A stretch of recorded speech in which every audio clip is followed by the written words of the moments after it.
Alright, today I have just a few knives, really a couple mild pimps, or reworks. I don't really like the word pimp, but anyways, maybe just because I'm a little older. I don't know. Anyways, what we have are two of my good friends' knives here. More on this a little bit later. Trying to get some natural light here, see if the video will be better, but it looks like it's going to wash out. So here is a Les George VECP. I'm sure everybody knows about this knife. Awesome knife. It's from my good friend Rude Mustang, great YouTuber. So what we did is just put in a new backspacer here, the raised backspacer. You see everything's nice and even. Lockup's beautiful. This knife is awesome. Let's see what I got in my pocket. Sebenza, surprise, surprise. So, you see, it's very well made. Kind of the same size as a large Sebenza.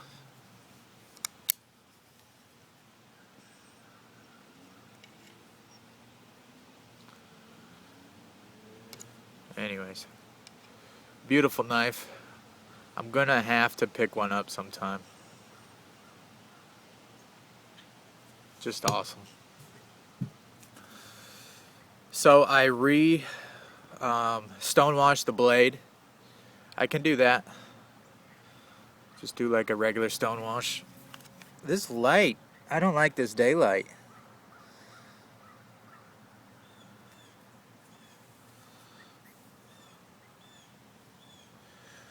Look at that mirror edge. Dang. Don't let anybody tell you that paper wheels suck. I always finish up on the stones by hand, but what gets me from the rough edge to the shiny edge is paper wheels. In the right hands, they're very, very useful. In the wrong hands, they can destroy a knife. So, anyways, that's a beautiful edge. But I do always like to finish up on stones by hand. I have a video on that. Cool knife.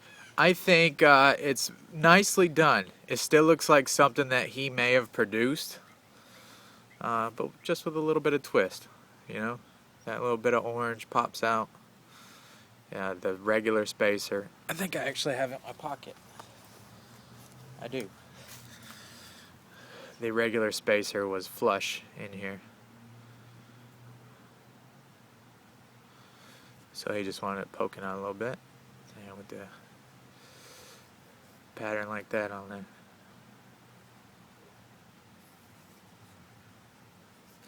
Love this knife. I'm gonna have to pick one up for sure. Smooth as everything.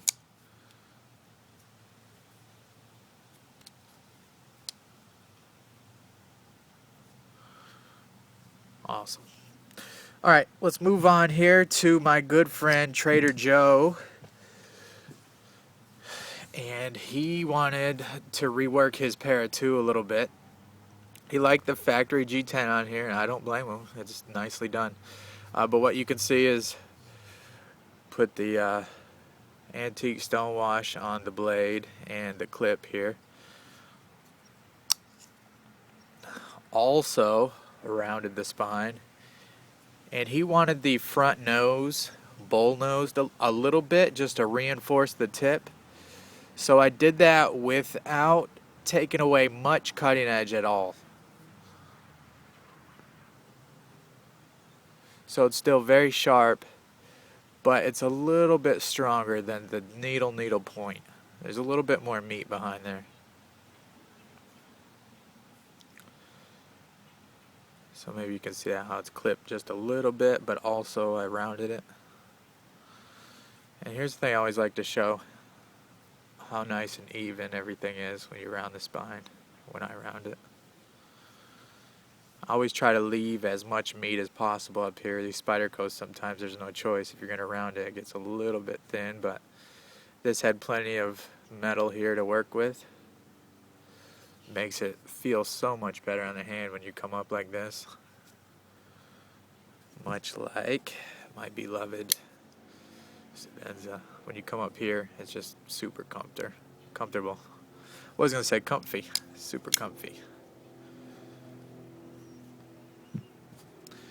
So there you go. Also stone washed the blades and the liner. I don't know if you can see that. See the liners are done inside there as well. And the spacer. Blade still centered. Did the clip as well.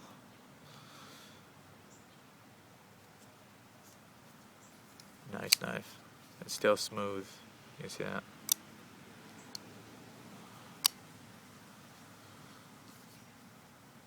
There's a few tricks that I use when I do this antique stone washing here. I don't just throw your blade inside the acid and call it a day. I protect the whole area around the pivot on the liner and on the blade. And I don't know if you can see it. This light really sucks. But the lockup also does not have any acid touch it. And I never do the stop pin that way. All your locking components are still at factory settings because this etching actually takes away just a little bit of metal. So if you just throw your blade in there, you're going to lose some tolerances for the pivot. You're going to lose some tolerances for your lockup, possibly a little bit deeper lockup. But I wouldn't say it's really a problem, but I'm just a little OCD like that. And also there's no break-in period, so after I do it, your blade is still just as smooth as it was when you sent it to me. And I always take these blade refinishes in, so something like this probably runs around $35 with me rounding the spine and everything. $35 plus shipping. You know, when I do the clip and all the liners or whatever, around $35, $40. Also depending on blade steel. If it's like S90V or something, I'm probably going to burn through a belt or two, so. Anyways, there you go. And just the bonus stuff, what I'm working on, man, I've been getting a whole lot of shop time and got a lot going on. So I've got about 6 different 560 scales in the works.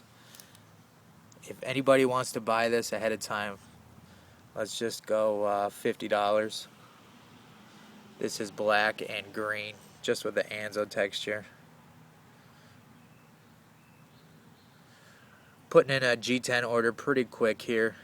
This one, I believe, is already sold, and this is on my ZT, but here's a green one. I've got another 560 coming in today. I'm going to do the blade refinish and the choil and put this on there. I have a video to come on that a little bit later. I didn't even tighten the screws up here. Alright, so that's what's coming up. Bunch of 560 scales, about 6 of them. I got a few really wild pimps that have never been done.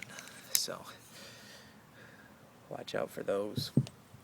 Why am I showing you the Sebenza you've seen a million times? Check out that beauty. Man.